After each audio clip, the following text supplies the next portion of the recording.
जैसे वैसे भी बदलेगी, उस बदलने की वजह से कश्मीर का मसला हल होता नज़र आता है। और ये इंशाल्लाह 1 साल के अंदर अंदर ऐसी तब्दीलियाँ आ जाएंगी जिससे यही एहसास का मसला अपनी जगह से हिल गया है और अब ये हल होगा।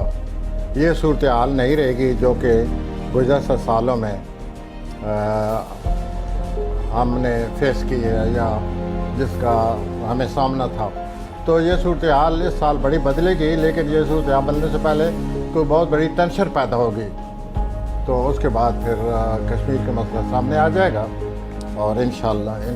अच्छा, मैं हज़रत अली का, मुझे आपकी बात सुन के हज़रत अली का वो कौल याद आ गया है कि अल्लाह ताला कई दफ़ा अनहोनी बातों से पहचाना जाता है। तो ये आप मत कहें कि जब तक मोदी है ये मसला हल नहीं होगा। ये जब मसला हल होना है, मोदी हो या कोई और हो, उसने हल होना है। प्लैनेट उसी तरफ जा रहे हैं और सूरत हाल दिन ब दिन जो बदलती है, एक टेंशन बनेगी और उस टेंशन के बाद नज़रिया आता है कि कश्मीर के वो हमारे दोनों मुल्कों के लिए टेंशन जो है वो कशीदगी बढ़ा दे या कशीदगी का बहस बने या कशीदगी की वजह से हमें कोई नुकसान हो, लेकिन कश्मीर के मसले पर अच्छा असर पड़ेगा। नहीं जी, उनके जिस प्लानट की तकवीत हासिल होती है वो प्लानट जो है वो उनको 22 दिसंबर को छोड़ गया भारत को। जिस प्लानट की वजह से भारत को तकवीत हासिल होती है, यानी जो हुक्मरान सितारा है वो जोल है। अच्छा, जोल जब जद्दी में आता है तो भारत को हमेशा तकवीत हासिल होती है। अच्छा, वो 22 दिसंबर को छोड़ गया है। अब जो जोल है वो जद्दी को छोड़कर दल में आ गया। ठीक है। अब वो मुल्क जो दलवी असरात के मातहत हैं या जिन पर दलवी यूरेनस के असरात मौजूद हैं, अब वो अपने यूरेनस की वजह से उनकी ज़िंदगी में जो तब्दीलियाँ आएंगी या जो अरूज व ज़वाल या जो मनफी मुस्बत असरात मरतब होते हैं वो आते रहेंगे। तो जहाँ तक इंडिया के इस प्लानट का तल्लक है जिसका नाम जोल है, वो उसके घर से निकल चुका है। वो 2.5 साल उसके घर में था, उसकी वजह से उसे बड़ी टेंशन भी बड़ी बनी है और हिंदुस्तान में कई डिवीज़न पैदा हो गई हैं। लेकिन बहरहाल फिर भी उसको तकवीत थी, उसको माहदे होते रहे हैं, उसको कई मुल्कों का, ऐसे मुल्कों का जिनका दुनिया में बड़ा अच्छा खासा रोब है, उनका साथ रहा है। लेकिन वो सितारा अब निकल चुका है, 22 दिसंबर से निकल चुका है। अब भारत में कोई ना कोई ऐसी बात ज़रूर होती रहेगी, कोई ना कोई टेंशन आती रहेगी, कोई ना कोई मसला पैदा होता रहेगा जिसको निपटना पड़ेगा भारत को।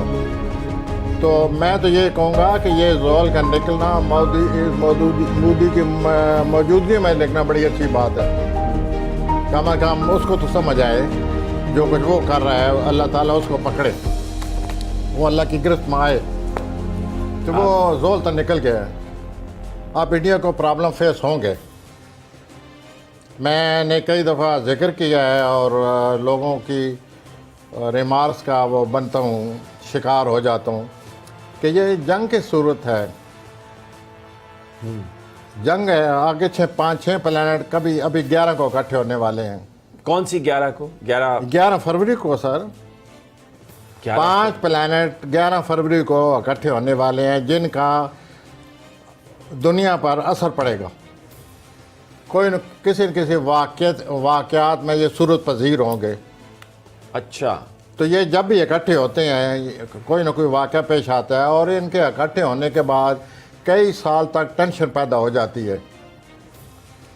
मैं आपको फिर याद दिलाऊं कि ये 1962 में इकट्ठे हुए थे। ये हम जिक्र कर चुके हैं, क्यूबा का बड़ा क्राइसिस आया था। हाँ, तो बस वही पहले जिक्र हो चुका है। तो ये फिर इकट्ठे हो रहे हैं। बनेगी या ये मज़ीद बढ़ने का अमकान है। इसी तरह भारत से जो टेंशन बनेगी, भारत से टेंशन बनने का ख़तरा ये है कि वो जंग की शक्ल अख्तियार कर ले। अच्छा, ये जंग की शक्ल जो है, इसके लिए जो प्लानट बायस बनते हैं ऐसे सूरत हाल का, वो 22 दिसंबर को लग चुके हैं। उनके असरात अब मरतब होंगे, किसी की शक्ल में सूरत पजीर होंगे और सामने आएंगे और फिर ये सूरत हाल बन सकती है जिसको हम कह सकते हैं सादा ज़बान में, सादा उर्दू में, पाकिस्तान भारत की जंग।